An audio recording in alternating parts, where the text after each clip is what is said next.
Well, I did see something odd. It was Saturday where Oregon played Idaho, speaking of odd, and the Ducks' offensive line could not move the defensive front of Idaho. Not good, Bob.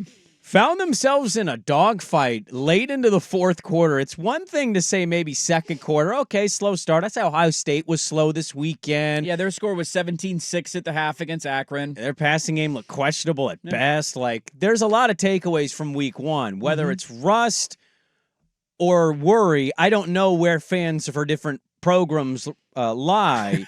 I would say locally, Duck fan is somewhere between panicking and worried, and they're just in between that space. They get a late touchdown, and they end up separating themselves. They get the win. Easy win, comfortable. And they knock Idaho's quarterback out for the next few weeks because he broke his collarbone, Jack Lane.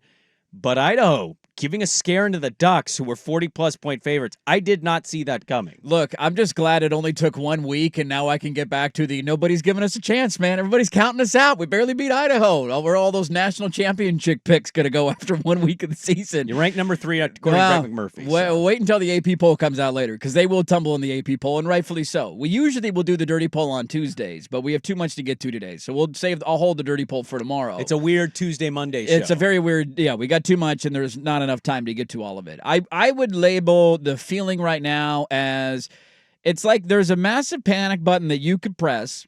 The panic button is surrounded by glass, and we have broken the glass. Like the glass, we took a crowbar, glass has been shattered, and now the button is ready to be pressed at any moment. Like the hand is on top, it's just hovering. It's like a little smoke, and we're breaking the glass. We're playing Family Feud. The hand's just hovering over the button. I know the answer, and I'm waiting to see what happens this weekend against Boise State.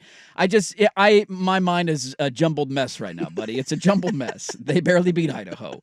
If anybody else barely beats, like if Ohio State beat Akron this weekend, 24-14, if that was the same game, I would be making so much fun of them today. At least we're not the Huskies. We don't actually lose to FCS teams, so we still have that going for us. We just struggle with them from time to time. Hey, don't bet about the Huskies. People don't forget. They took care of their business this weekend. That was a little bit of a dogfight in the first half, too. Yeah. But that, to your point, if you tell me that score's 14-0 at the half, like, all right, I'm doing a bit of a, that's weird. But what do I assume is going to happen in the second half? The same thing that happens in almost all of these games, that you have the size, strength, depth that the other programs don't. You run away with it in the second half, run the ball a ton, and the final score is 42-6, and you're like, all right, whatever. When that game was 14-0 at the half, that's exactly how I thought the second half was going to go. And then you come out and you basically go 3-and-out on your first drive.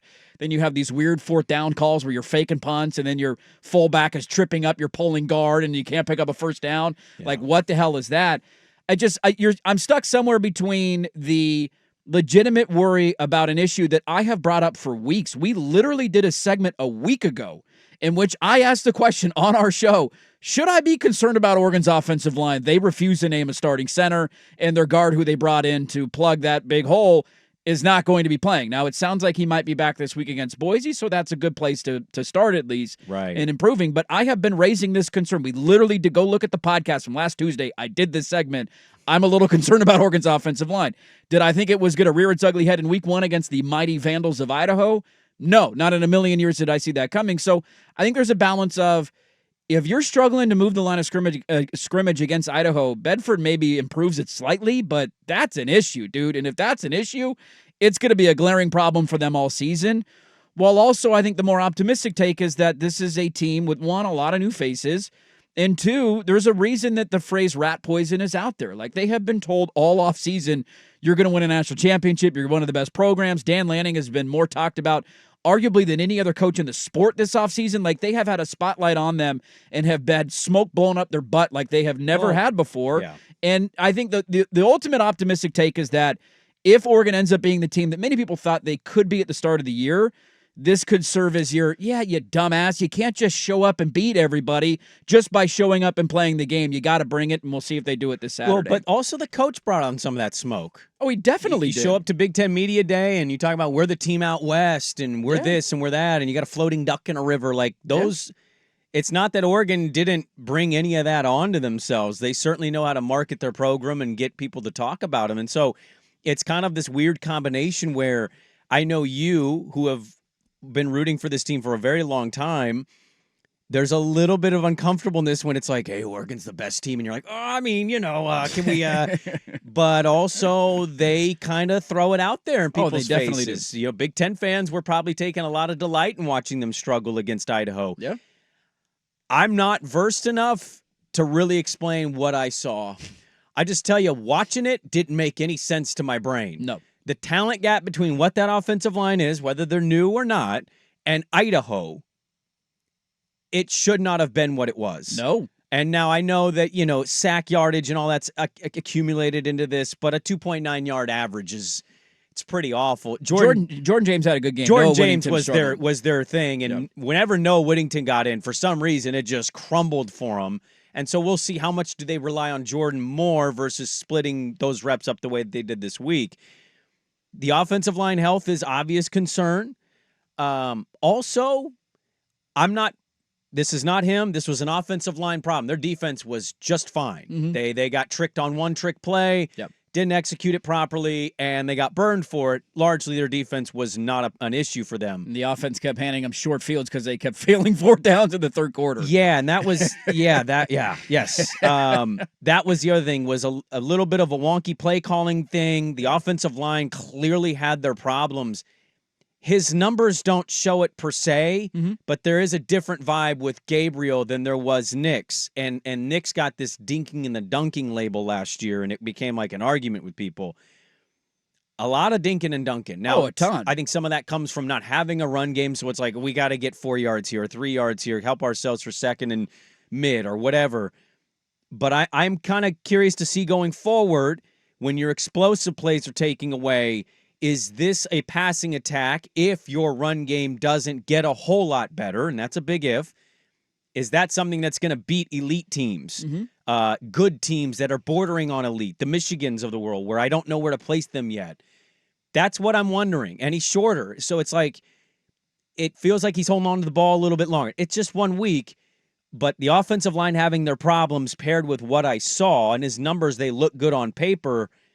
It's interesting going forward, evaluating and talking about Oregon going into Boise State. Yeah, there's, it's funny, in both reactions. One, I don't know if there's ever been a game that was one that felt more like a loss than this weekend. Like, I don't know if I've ever seen a game where they won the game, but it feels like a loss. We're in mourning today. Somebody passed away this weekend. That's the feeling. Let me interrupt you quickly, because I watched Dan Lanning's post game, and it was short and nothing wanted to be answered by him. Oh, he was not in a good mood. The only thing I had taken away was he was asked about the post-game message to his team, and this was his response. Coach, I'm just wondering, what did you tell the team in the locker room after the win? Well, that's for the team. That's for the team in the locker room. If we wanted you guys there, we would have everybody else in there.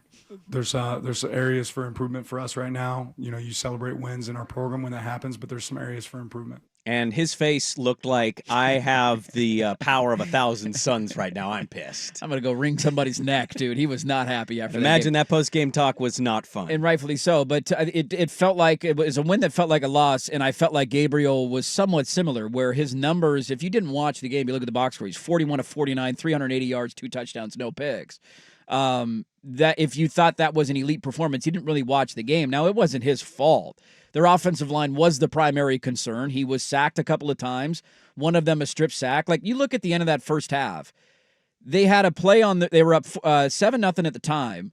They had a play to get all the way down to the 10, like a 20-yard completion, get down to the 10-yard line, first and goal from the 10, early in the second quarter, I believe, or late in the first quarter.